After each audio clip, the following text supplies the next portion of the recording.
A century ago, Cecil Rhodes's pioneer column marched north into the cool and fertile valleys of Mashonaland.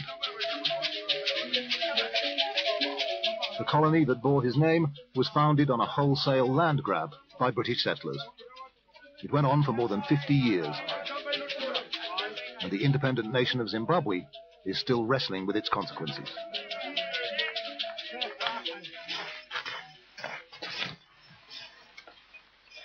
Like millions of other Zimbabweans, Ephraim Nyakajura and his family just scratch a living on an overcrowded plateau. The soil is thin and sandy here, but Ephraim remembers the valley where he grew up.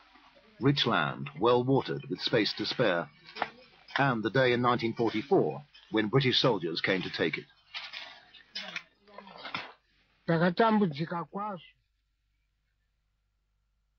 I was very, very unhappy.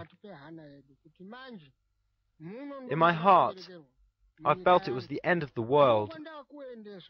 I was born on that land, and where I was sent, I felt like a slave or a foreigner from another country. We didn't even know where we were going. So that's how we felt.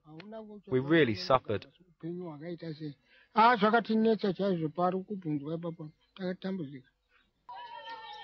I don't know what he means by others. If he means I'm others, then I'd be interested to know what I am. I'm a Zimbabwean, born and bred.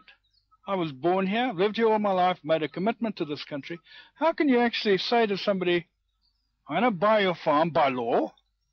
The law says I've got to pay for it, but I haven't got any money, so actually I'm not going to pay for it. Now, have we got a government that's above its own law? I mean, surely they're right when they say that it is not politically acceptable to continue to have 4,500 mostly white commercial farmers owning more than 50% of Zimbabwe when you've got 9 million or 12 million on the poverty line. To start with, yes, sure, there's injustice. I don't deny that.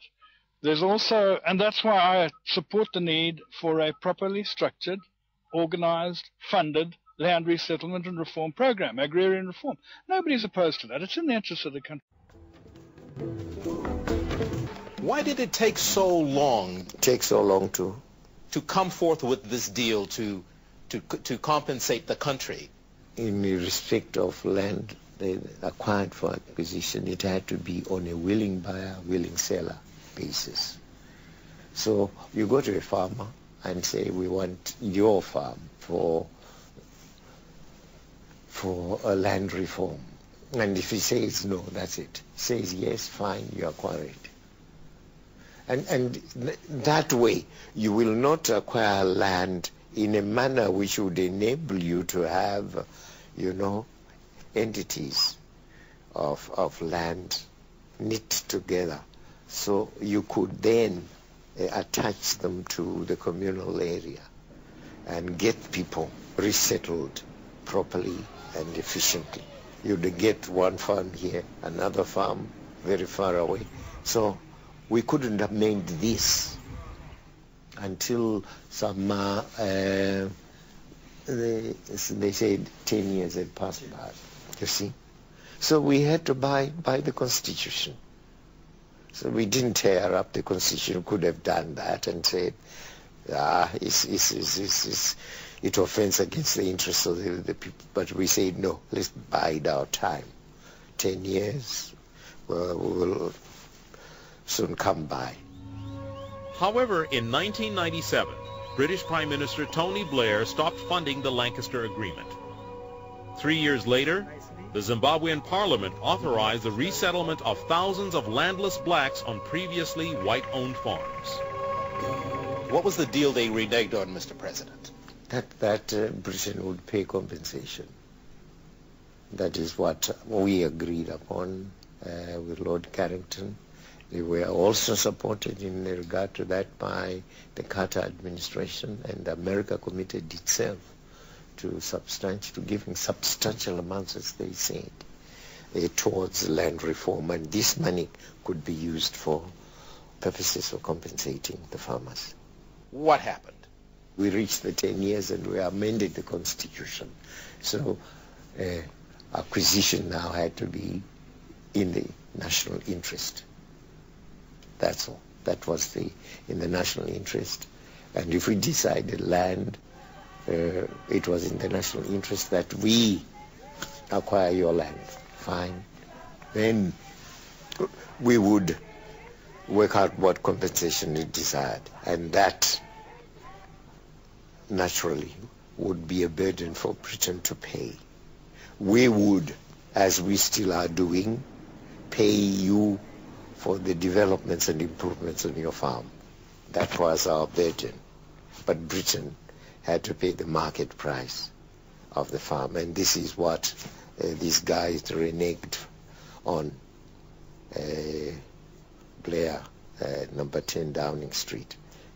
And that's the cause of the quarrel. And we said, if you renege on that, well, we cannot ourselves pay that compensation. It is your responsibility. We will continue to pay the farmer compensation for the improvements that he has effected on the farm. But we will acquire the land. So, fine, keep your money. We will take our land.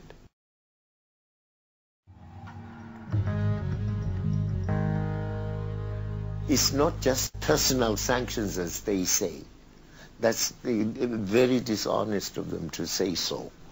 When they say their personal sanctions, what they do behind scenes is to go to countries and say, you were giving credit lines, please stop doing that.